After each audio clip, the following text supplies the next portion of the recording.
గతసారి మనం ఏం మాట్లాడుకున్నామో గుర్తుందా? కృష్ణుడు తన విశ్వరూపం చూపించిన తర్వాత అర్జునుడు చాలా భయపడ్డాడు. ఆ రూపం చాలా భయంకరంగా, అదే సమయంలో చాలా అద్భుతంగా ఉంది అని. కృష్ణుడు అప్పుడు అర్జునుణ్ణి శాంతపరిచాడు. భయపడకు అని చెప్పాడు. అవునా అమ్మా, అర్జునుడు నీ సాధారణ రూపం చూపించు అని అడిగాడు కదా, అంత పెద్ద రూపం చూసి భయపడ్డాడని. నాకు కూడా అలాంటి ఫీలింగ్ అనిపిస్తుంది నాన్న.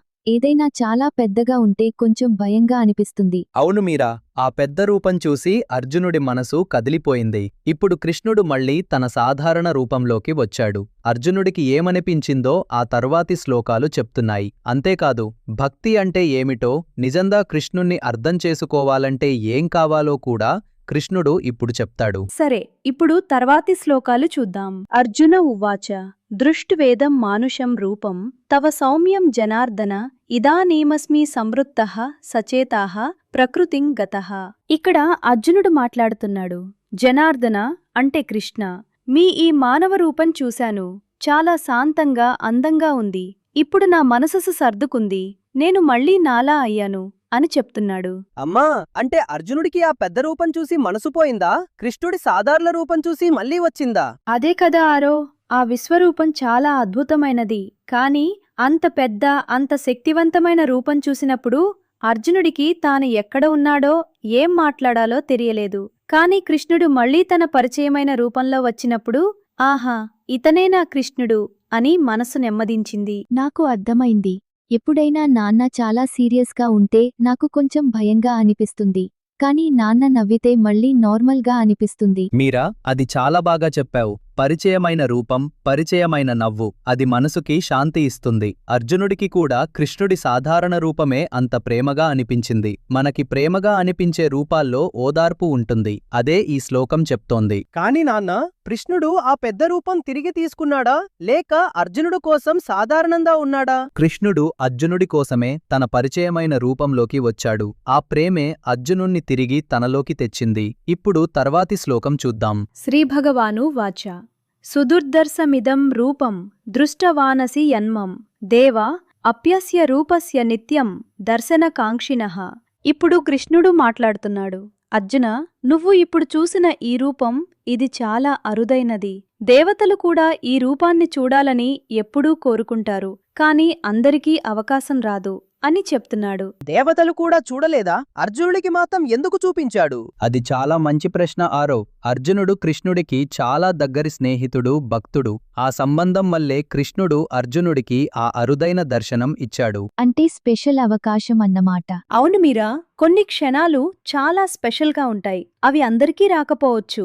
అలాంటి క్షణాలు వచ్చినప్పుడు వాటిని గుర్తించడం, విలువ ఇవ్వడం, అది ముఖ్యం. నాకొకసారి మా టీం మ్యాచ్ గెలిచినప్పుడు అలాంటి ఫీలింగ్ అనిపించింది. అది మళ్ళీ రాదు అని తెలుసు కదా. అవును, అలాంటి అరుదైన మంచి క్షణాలను మనసులో పెట్టుకోవడమే వాటికి విలువ ఇవ్వడం. అదే ఈ శ్లోకం మనకి చెప్తోంది. ఇప్పుడు తర్వాత ఏం జరిగిందో చూద్దాం. నాహం వేదైర్న తపసా న దానేన న చేజ్జయ శక్య ఏవం విధో ద్రష్టుం దృష్టవానసి మాం యథా. కృష్ణుడు చెప్తున్నాడు, వేదాలు చదివినా, తపస్సు చేసినా, దానం చేసినా, పూజలు చేసినా, వాటితో మాత్రమే నన్ను నువ్వు ఇప్పుడు చూసినట్టు చూడటం సాధ్యం కాదు. అమ్మా, అంటే పూజలు చేయడం వల్ల ఏం ఉపయోగం లేదా? ఆరో, పూజలు, చదువు, దానం ఇవి అన్నీ మంచివే. కానీ కృష్ణుడు చెప్పేది ఏమిటంటే, వీటిని మాత్రమే చేసినా మనసు లేకుండా చేస్తే కృష్ణుణ్ణి నిజంగా అర్థం చేసుకోలేం. అది మనసుతో, ప్రేమతో చెయ్యాలి. నాన్నా, అంటే మనసు లేకుండా చేస్తే పని చేయదా? ఒక్క విషయం చెప్తాను మీరా, ఒక ఫ్రెండ్ గురించి అన్నీ చదివి తెలుసుకోవచ్చు. కాని నిజంగా ఆ ఫ్రెండ్ ఎలాంటివాళ్ళో అర్థం అవ్వాలంటే వాళ్లతో సమయం గడపాలి కదా. కృష్ణుణ్ణి అర్థం చేసుకోవడం కూడా అలాంటిదే, మనసుతో దగ్గరవ్వాలి. అవునా?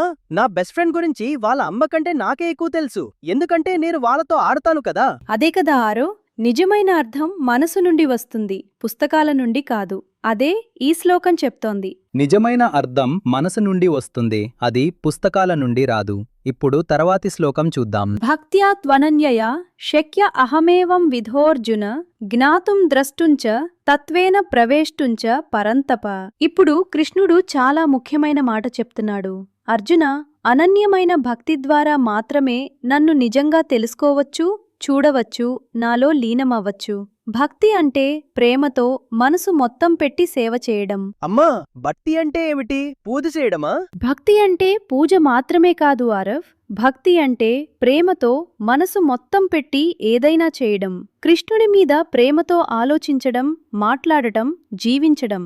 అదే భక్తి. నాకు డాన్స్ చేసేటప్పుడు అలా అనిపిస్తుంది. మనసు మొత్తం అందులో ఉంటుంది. మీరా, అది చాలా బాగా చెప్పావు. నువ్వు డాన్స్ చేసేటప్పుడు వేరే ఏమీ ఆలోచించవు కదా, అదే అనన్యమైన భక్తి. అనన్య అంటే వేరే ఏదీ లేకుండా ఒక్కదానిపైనే మనసు పెట్టడం. నాన్న, అంటే కృష్ణుని అర్థం చేసుకోవాలంటే మనసు మొత్తం ఆయన మీద పెట్టాలా? అవును, కృష్ణుడు చెప్తున్నది అదే. ప్రేమతో మనసు మొత్తం పెట్టి చేసే భక్తి మాత్రమే నిజమైన అర్థాన్ని ఇస్తుంది. భక్తి అంటే ప్రేమ మరియు దృష్టి రెండూ కలిసి. ఇప్పుడు చూడండి, కృష్ణుడు చివరి శ్లోకంలో ఏం చెప్తున్నాడో. మత్కర్మ కృన్ మత్పరమో మద్భక్తః సంగవర్జితః నిర్వైరః సర్వభూతేషు యస్స మామేతి పాండవ. ఇది చాలా అందమైన శ్లోకం. కృష్ణుడు చెప్తున్నాడు, నా కోసం పనిచేసేవాడు, నన్నే పరమ లక్ష్యంగా పెట్టుకున్నవాడు, నాపై భక్తి ఉన్నవాడు, అనవసరమైన అనుబంధాలు లేనివాడు, అన్ని జీవులపై శత్రుత్వం లేనివాడు, అలాంటివాడు నన్ను చేరుకుంటాడు. అమ్మా, అన్ని జీవులపై శత్రుత్వం లేనివాడు అంటే ఏమిటి? అంటే ఎవరితోనూ గొడవ పడకూడదా? ఆరో, గొడవ పడకూడదు అని మాత్రమే కాదు. అంటే ఎవరిపైనా మనసులో కోపం, అసూయ, ద్వేషం పెట్టుకోకూడదు. అందరితోనూ మంచిగా ఉండాలి. నాన్న, నాకు ఒక్కోసారి క్లాస్లో ఒక పిల్లాడు నన్ను ఏడిపిస్తాడు. అప్పుడు కోపం వస్తుంది. అది తప్ప? కోపం రావడం తప్పు కాదు మీరా, కాని ఆ కోపాన్ని మనసులో పెట్టుకుని ద్వేషించడం వేరు. కృష్ణుడు చెప్పేది ఎవరిపైనా శత్రుత్వం లేకుండా జీవించడం. అంతేకాదు, నా కోసం పని చేసేవాడు అంటే ఏమిటంటే, నువ్వు చేసే ప్రతి పనిలో కృష్ణుణ్ణి గుర్తుపెట్టుకోవడం. ఒక ఫ్రెండ్కి హోంవర్క్లో హెల్ప్ చేయడం, అది కూడా ప్రేమతో చేస్తే అదే భక్తి. అమ్మా, అంటే ఫ్రెండ్కి హెల్ప్ చేయడం కూడా భక్తా? ప్రేమతో మనసుతో చేస్తే? అవును, ఫ్రెండ్కి హెల్ప్ చేయాలి కాబట్టి చేస్తే వేరు, ఫ్రెండ్ అంటే నాకు ఇష్టం కాబట్టి చేస్తే వేరు. రెండో దానిలో ప్రేమ ఉంది. అదే కృష్ణుడు చెప్పే జీవించే తీరు. నాకు అర్థమైంది నాన్న, మనసుతో చేయడమే ముఖ్యం. అవును మీరా, ప్రేమతో మనసుతో జీవించడమే కృష్ణుడు చెప్పే మార్గం. ఈ 5 శ్లోకాల్లో కృష్ణుడు చాలా స్పష్టంగా చెప్పాడు. భక్తి అంటే మనసు మొత్తం పెట్టి ప్రేమించడం, అన్ని జీవులతో మంచిగా ఉండటం, ఆయన కోసం జీవించడం. అది చదువుతో రాదు, పూజలతో మాత్రమే రాదు, మనసుతో వస్తుంది. నాన్న, ఇప్పుడు 11వ అధ్యాయం అయిపోయిందా? అవును ఆరవ్, 11వ అధ్యాయం ఇక్కడే ముగుస్తుంది. కాని తరువాత 12వ అధ్యాయం మొదలవుతుంది. అందులో అర్జునుడు కృష్ణుణ్ణి ఒక చాలా ముఖ్యమైన ప్రశ్న అడుగుతాడు. ఏమడుగుతాడు నాన్న? అర్జునుడు అడుగుతాడు, కృష్ణ, నిన్ను ఈ రూపంలో పూజించేవాళ్లు గొప్పవాళ్లా, లేక రూపం లేకుండా ఆలోచించేవాళ్లు గొప్పవాళ్లా? ఆ ప్రశ్నకి కృష్ణుడు ఏం చెప్తాడో నాకు తెలుసుకోవాలని ఉంది. మనం చూద్దాం.